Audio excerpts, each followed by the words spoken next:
Madame, Monsieur, bonsoir. Suivant l'exemple de son père, il a dès son jeune âge choisi de s'engager dans l'Union socialiste des forces populaires. Notre invité en aparté ce soir est un fervent défenseur des idées de gauche. Il est également très actif s'agissant des problématiques posées à sa ville natale, Mohammedia. Il a un discours direct et il fait partie de cette nouvelle génération USFPiste qui aspire à changer l'action politique de façon à impacter directement le quotidien des Marocaines et des Marocains. Mehdi Mzouari, bonsoir. Bonsoir, c'est Saïd. Merci d'être avec nous. Mehdi Mzouari, depuis le temps que vous vous activez à l'Union socialiste des forces populaires, est-ce que vous êtes satisfait de votre parcours au sein du parti? Écoutez, si Saïd, déjà, j'ai eu la chance de naître dans une famille socialiste. J'ai rejoint officiellement les rangs de l'USFP à l'âge de 14 ans, c'était en 1991. Et depuis le temps, j'ai marqué mon engagement d'un membre d'une petite cellule estudiantine jusqu'à ce que je sois élu au bureau politique en 2017. C'est un parcours que je considère de parcours normal parce que l'évolution est-elle faite dans un parti politique, un grand parti politique aussi, qui est l'USFP, mais je m'en réjouis. J'ai roulé ma bosse aussi au sein de l'USFP, j'ai fait beaucoup de responsabilités locales, nationales, à la jeunesse. Aujourd'hui, quand on parle de l'USFP, est-ce que vous êtes fier d'appartenir à un parti qui maintenant présente beaucoup de lacunes et vraiment il est pointé du doigt quant à son organisation? Il y a pas mal de problèmes qui le minent. Je suis toujours fier d'appartenir à ces structures d'abord d'idées, à ces structures humaines, et puis à cette grande structure d'histoire qui a fait beaucoup de choses pour le Maroc, qui présente beaucoup de lacunes. Je ne suis pas tout à fait d'accord avec vous. Peut-être qu'on pourrait, dans le débat, évaluer est-ce qu'il s'agit d'une crise, il s'agit d'un fin de cycle, mais l'USFP est toujours là, malgré ce qui se passe pour les mêmes structures dans le monde, les structures de gauche en Europe et dans beaucoup de pays. L'USFP est toujours là et est toujours appelé à jouer des rôles dans notre pays. Et l'USFP nous a présenté et il nous a donné des figures emblématiques, Bouabid, Yousfi. Est-ce que vous auriez aimé vivre cette époque partisane avec ces sommités du parti l'USFP? Écoutez, moi je suis un peu nostalgique par rapport à ça, par rapport aux idéaux surtout, par rapport aux batailles de l'époque. Mais je crois qu'il y avait dans l'USFP, et en 2019, justement, nous célébrons nos 60 années, nos idéaux, ils sont toujours là, ils vivent avec nous, leurs discours, leurs convictions, leurs batailles, à la Bouabid. Mais votre force d'attraction, elle n'est plus la même, il faut le dire. C'est la même, quoique... on peut pas dire quoi qu'on doit la contextualiser en quelque sorte. On doit la contextualiser sur ce qui se passe aujourd'hui, parce que pas seulement l'USFP qui a changé, mais toute la société a changé. Tous les paramètres de jeu politiques ont changé, donc on doit forcément s'adapter à ces changements vers à ce que nous aurions de nouveaux rôles par rapport à ça. Des rôles militants aussi, pas des rôles militants par rapport à ce qui se passe dans la scène politique. Mais franchement, honnêtement, il faut vraiment, si on peut être un petit peu franc quant au discours que vous pouvez tenir en fait à propos de votre parti, qu'est-ce qui vous déplaît dans votre parti, l'USFP, aujourd'hui? Est-ce que tout va bien? C'est parce que tout va bien. C'est pas question qu'est-ce qui me plaît, qu'est-ce qui me déplaît essentiellement, mais il y a bien sûr l'USFP d'aujourd'hui n'est plus l'USFP d'autrefois. On a eu un effet d'usure qui date de plusieurs décennies quand même. Une grande structure qui a joué des rôles dans l'histoire avec un contexte déterminé ne sont pas les mêmes. Et puis dès lors, tu trouves que on se trouve dans une période où on se sent un peu essoufflé du point de vue politique, un peu essoufflé du point de vue élite, etc. Mais je pense que le socle, la base, elle est toujours là, à pouvoir trouver un parti qui est d'abord toujours existant, qui existe toujours, et qui est toujours présent dans la scène politique avec ses positions. Être présent dans une scène politique ici au Maroc ne veut pas dire le nombre que tu as en siège, par exemple, issu des élections, ou bien combien tu gères de communes, mais comment tu es dans la scène politique avec des positions sur toutes les questions nationales qui se posent. Donc, c'est vrai, en termes d'autocritique, c'est pas l'USFP d'autrefois, c'est pas l'USFP de Bouabid, c'est pas l'USFP de Ben Barka, mais je pense que l'USFP a toujours les moyens et la capacité de rebondir de jouer son rôle comme il a joué dans une période historique de notre histoire. Alors, en attendant que l'USFP rebondisse, alors aujourd'hui c'est un parti qui présente quand même un visage, où il y a des opposants, des pro-Shgar. C'est une situation qui est peu reluisante pour un parti comme l'USFP. À votre avis, qui est responsable de cette situation qu'on pourrait qualifier de désastreuse? D'abord, la question n'est pas une question de personne, c'est Saïd. Le Shgar, c'est notre premier secrétaire qui a été J'ai cité élu, le nom de Shgar parce que tout simplement, c'est le secrétaire général. Qui a été élu lors du congrès, donc il a été élu démocratiquement. Ou le premier secrétaire, pardon. C'est le premier secrétaire du parti, tout d'abord. Deuxièmement, c'est une question de... Je pense que c'est une question de projet qu'on essaie de renouveler et qu'on essaie aussi de connecter avec les réalités. À trouver, bien sûr, le moyen le plus adéquat pour pouvoir passer ce projet aux nouvelles générations. Parce que moi, je ne suis pas parmi les gens qui sont nostalgiques à l'histoire, parce que, comme je vous avais dit tout à l'heure, tout a changé. Même la perception du peuple marocain à la politique a totalement changé. Donc nous avons besoin d'un parti qui s'adapte, tout en gardant le socle de ses principes, de ses idéaux, de ses discours, de ses élites, etc. Et s'adapter pour quelle finalité? Pour jouer le rôle que normalement pour convaincre les Marocains de voter et finalement pas seulement de voter, pouvoir gérer la chose publique, chose que vous n'avez pas pu réussir à faire. Non, mais dans la politique, il n'y a pas que le vote. Il y a aussi les convictions, les valeurs qu'on véhicule, le projet qu'on essaie. Mais il faut quand même une adhésion des Marocains. C'est très important, une adhésion des Marocains. Ben c'est normal, c'est normal. C'est ce qu'on essaie de faire. C'est de pouvoir mener les Marocains à croire à un nouveau projet social-démocrate, socialiste, sans baigner dans le danger, bien sûr, du populisme qui est là à gauche, et de l'extrême droite d'un populisme qui est là à droite et qui est dans les affaires. Donc on essaie d'être une gauche, un parti socialiste, rationnel, avec un projet, avec une visibilité, avec une politique volontariste et pragmatique aussi. Donc c'est le modèle qu'on essaie de concevoir pour l'avenir. Et je crois que le peuple marocain a toujours besoin d'une alternative de gauche qui est l'USFP, sérieuse pour l'avenir. Donc les gens en ont marre de trouver toujours, d'être confrontés des projets politiques faits dans les bureaux d'études, de structures politiques préfabriquées. L'histoire du Maroc a connu ce genre de modèle depuis son indépendance. Les Marocains veulent vraiment revenir à des structures qu'eux-mêmes ont créées à une certaine période de l'histoire. Donc ils veulent revenir à un parti socialiste fort, avec ses militants, ses positions claires, sa visibilité, et un parti de droite, peut-être qu'il soit le Stiqlal, peut-être qu'il soit un autre parti, mais les Marocains veulent se réidentifier à des structures qui ont connu dans l'histoire. Alors revenons à l'USFP, parce que ce discours-là que vous êtes en train de tenir, il peut vraiment être celui de tous les partis marocains. Et est-ce que, en fait, cette réconciliation qui a été lancée par le parti, Driss el-Shgar, elle cible qui? Il cible toute la famille Tihadi tout d'abord. Les mécontents. Il n'y a pas que des mécontents, c'est Saïd. Il y a des gens qui ont eu des positions... réconciliation avec qui? Avec quelqu'un qui n'est pas d'accord avec... Avec la famille d'abord. Avec l'orientation qui est celle de Driss el-Shgar aujourd'hui. Non, ce n'est pas une question d'orientation issue du 9e congrès seulement. On avait tenu le 9e congrès juste en 2012. Mais l'USFP, comme un grand parti de gauche, et un vrai parti de gauche, c'est un parti où il y a un débat, où il y a des clivages, où il y a des confrontations, où il y a des scissions. Vous connaissez l'histoire, l'UNFP et l'USFP, c'est le parti qui a connu le plus de scissions dans l'histoire. Et le plus grand nombre de Donc la question, ce n'est pas une question de mécontents, que ça soit de Driss el-Shgar, de Mohamed Liazri, de Abdouahad Radi. C'est une question de gens qui ont pris des positions. Depuis au moins l'alternance, depuis au moins... il y a beaucoup de Tihadi qui n'étaient pas d'accord sur notre participation au gouvernement d'alternance sur la base d'une constitution consentie, d'un acte politique, etc. Il y a des Tihadi qui ont quitté le navire en 2002. Il y en a beaucoup aussi, à cause de notre participation au gouvernement. C'est toujours d'actualité. L'hémorragie, elle était là. Driss el-Shgar et le bureau politique actuel essaient de rassembler cette famille, toute cette famille. Même les gens qui sont partis en 75, en 81, dans l'objectif d'aller vers la gauche, vers notre grande famille qui est la famille de gauche. Donc cette réconciliation, c'est une main tendue, d'abord pour rassembler la famille. Ensuite, ça ne s'appuie pas sur une logique circonstancielle ou temporaire, donc c'est stratégique et ça fait partie. C'est une composante de projet que nous sommes en train de bâtir. La réconciliation, le débat socialiste, il va y avoir un grand débat.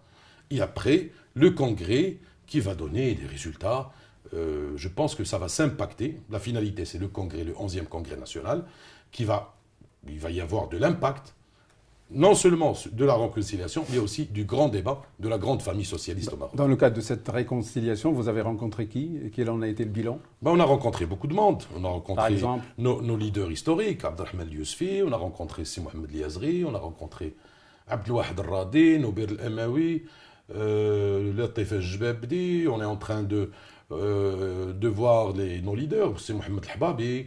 Pour quel bilan? C'est Fethallah Ouelou. D'abord, c'est l'histoire de ces rencontres. C'est important c'est quand dans même la de savoir symbolique d'abord. ce qui s'est passé lors de ces rencontres. Non, c'était un bilan très positif. Les gens, tout le monde, Abdelrafih Jouari aussi, j'ai omis de le citer. Les leaders qu'on avait, tout le monde a besoin de ces actions, de cette main tendue. Il fallait la faire. Et c'était le moment de la faire à 2 ans.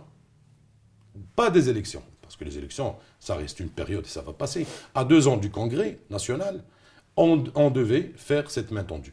Le bilan, il est très positif. Mais il va s'impacter sur notre grande manifestation le 29 octobre, parce qu'on va le fêter ici à Rabat, au théâtre Mohamed V, le 29 octobre, là où il y aura tous nos leaders historiques, tous les militants de toutes les générations confondus, toute notre jeunesse, etc. Donc c'est un geste. Nous ne disons pas que ça va aboutir, ça va réussir à 100%, mais nous sommes pratiquement à 60% de réussite, d'interactivité par rapport à beaucoup de militants. La réconciliation se fait et se joue à merveille et elle réussit dans les localités, dans les provinces.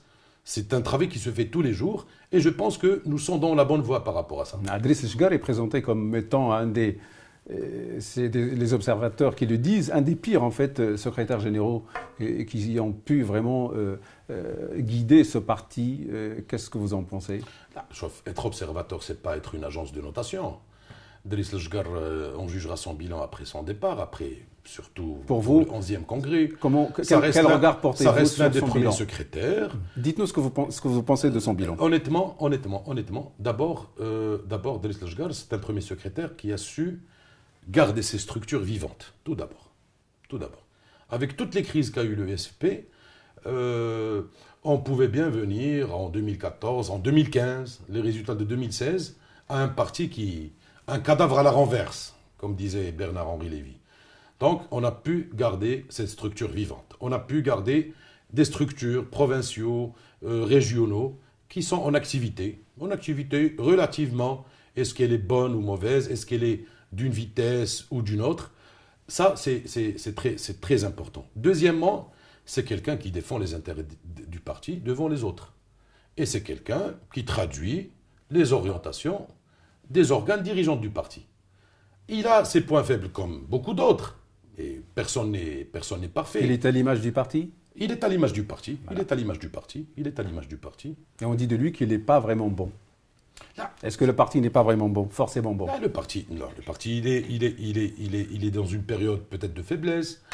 La gauche, en général, dans le monde, connaît une crise structurelle dans les idées, dans la capacité de se développer avec ce qui se passe. Mais je crois que l'USFP, dans ses conditions actuelles, il est quand même dans une base à pouvoir avancer pour se développer encore plus. Est-il sur le départ, Driss El-Chgar?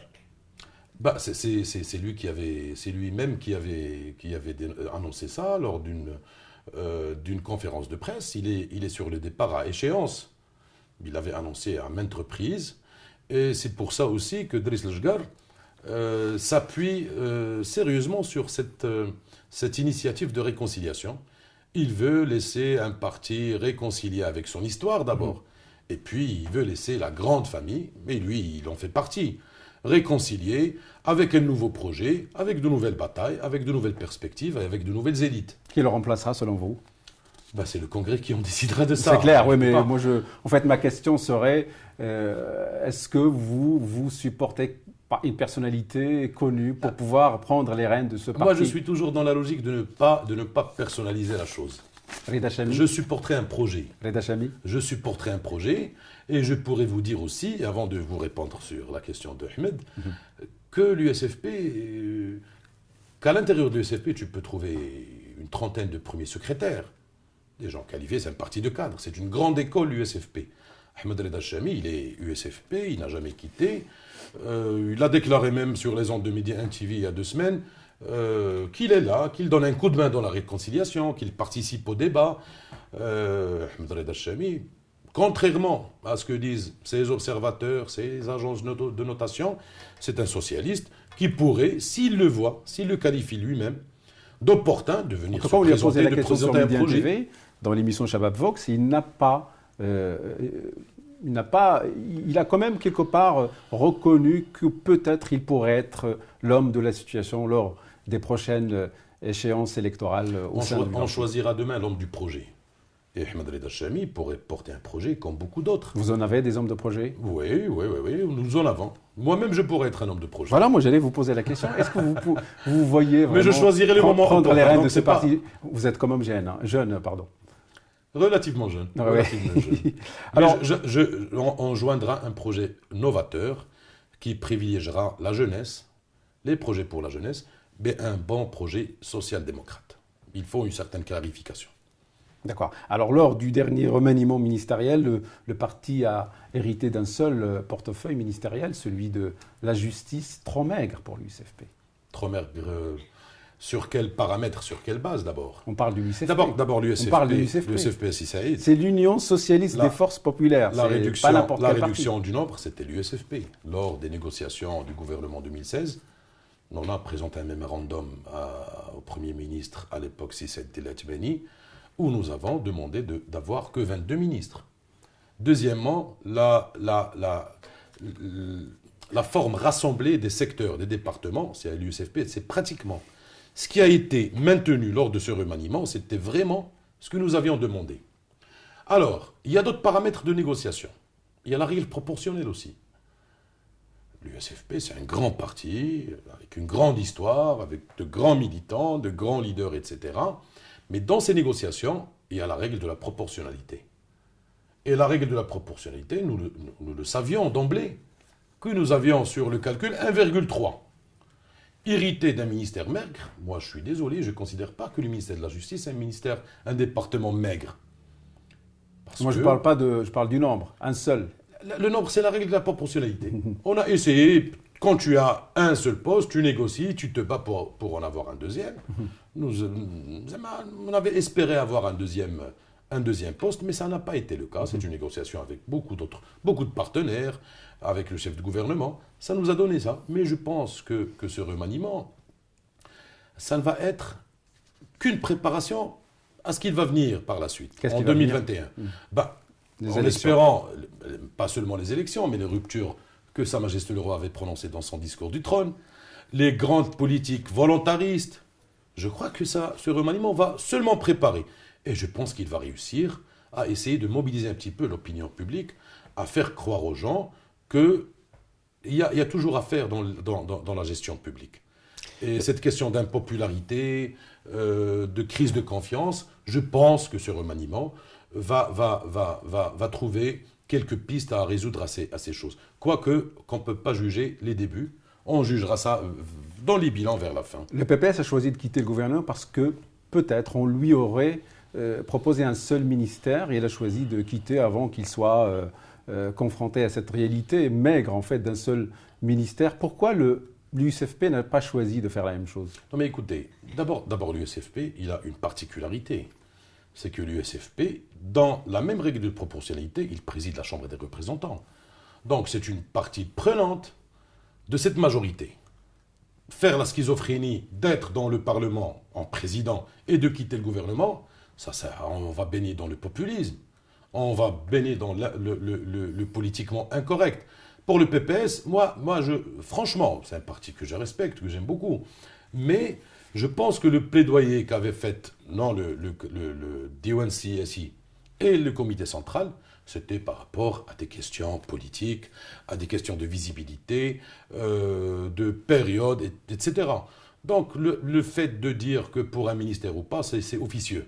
Moi, je maintiens toujours les versions officielles. C'est les communiqués officiels du parti du PPS. Concernant le ministère de la Justice, le bruit court que c'est le Chegar qui voulait ce ministère pour lui-même. C'est pas vrai. C'est pas vrai. C'est pas vrai. C'est pas vrai. Et je suis désolé de pouvoir répondre à sa place. Et vous pouvez même vérifier. Et l'histoire prouvera. que sur les propositions USFP, des ministrables dans ce remaniement ne figurait pas Driss Lejkar d'une manière catégorique.